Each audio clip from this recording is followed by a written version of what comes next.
Summer 2017. Felix Zemdegs achieved the world's first official sub-6 average.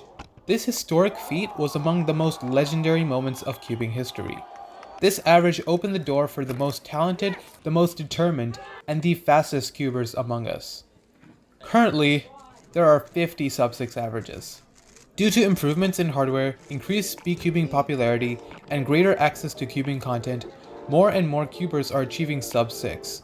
It's more clear now than ever before that sub-6 is the new meta, but there isn't really a true and tried method to get sub-6.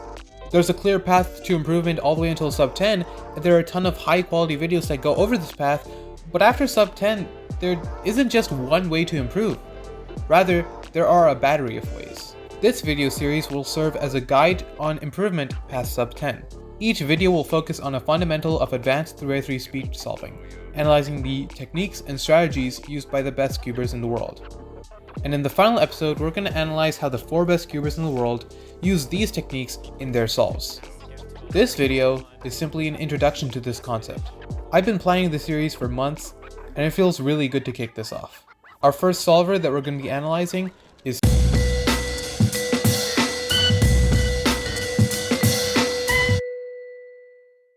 what better place to start, you know? Because Felix is, of course, Felix, the GOAT, the best cuber ever.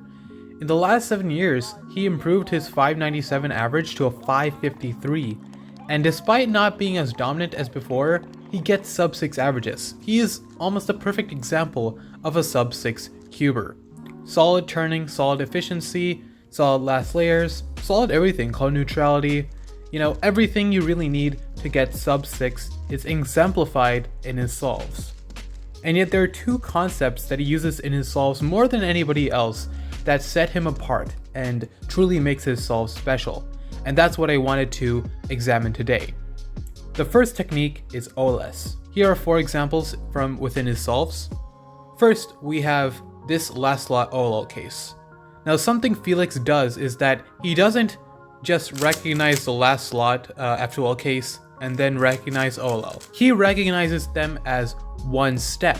While doing, or even before doing his last F2L case, he can already recognize which OLL he will get. So before doing this F2L case, he can already see that he's going to get this OLL case. And as a result, is able to cancel between F2L and OLL. For example, in this case, he notices this F2L case and immediately knows that the OLL that he's going to get once he does it is this OLL, and the normal alg is, of course, F sexy F prime. However, for this case, he's actually going to do an alternate OLL alg in order to force a cancellation. And although this OLL alg is slower on average, it's still worth cancelling into if you have an F2L pair, which you may miss if you're not Felix Zemdegs. Another thing that he does is he recognizes cases such as this, where usually you would just solve it normally, like so, and realizes that there are multiple F2L solutions that you can use for this case. He realizes that if you rotate and then do a slightly different F2L solution for this case, where you have this twisted corner up front, you can actually completely skip OLL, which is really powerful. And just by recognizing simple cases like that you can solve with alternate F2L algs, he's able to make his LS OLL much more efficient.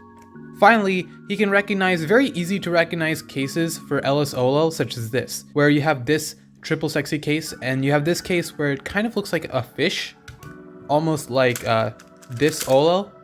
And yeah, it's very easy to recognize, and how you would solve this is by first doing an inverse sledgehammer, then canceling into double sexy, but instead of doing this sexy move, you're actually going to do an R U2 R prime to form this pair, and then U R U2 R prime. And that's a really easy last slot OLL case to remember and recognize. One way you can learn and implement this technique into your solves is by going through each OLL and seeing what cancellations are possible.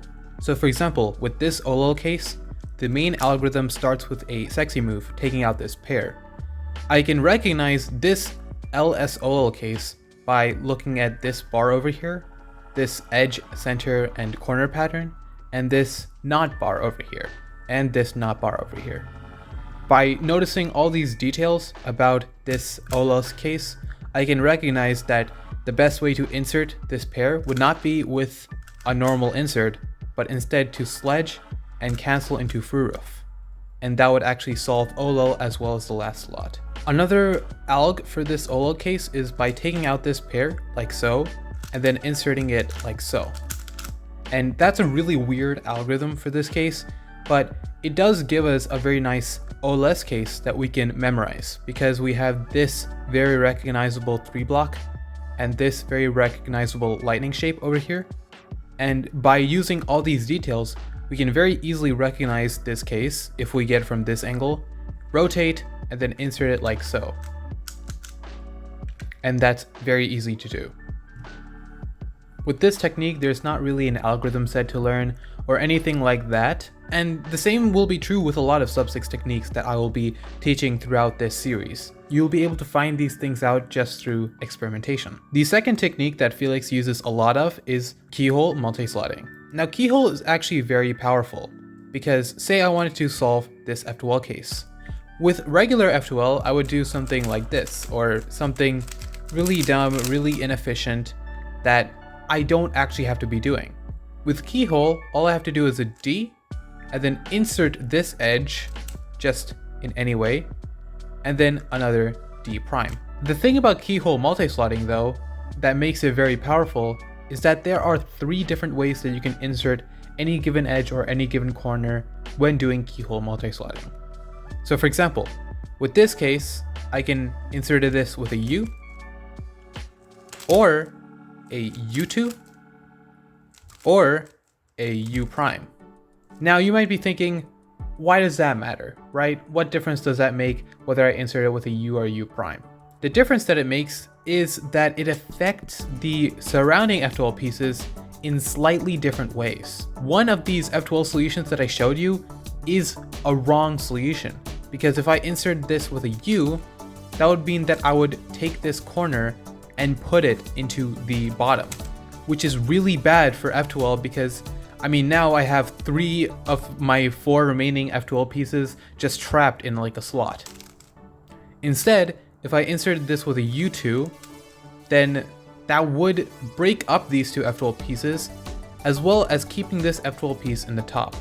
But I would have to do a U2 for that, which might be pretty bad for execution if you're really at that level. So perhaps the optimal solution for execution and look ahead is going to be a U prime.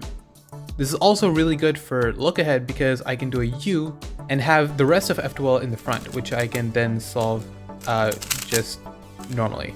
Because of this power of keyhole and this freedom that you have when inserting keyhole corners and edges, you can actually do a lot of multi-slotting tricks here, and that's something that Felix is really good at.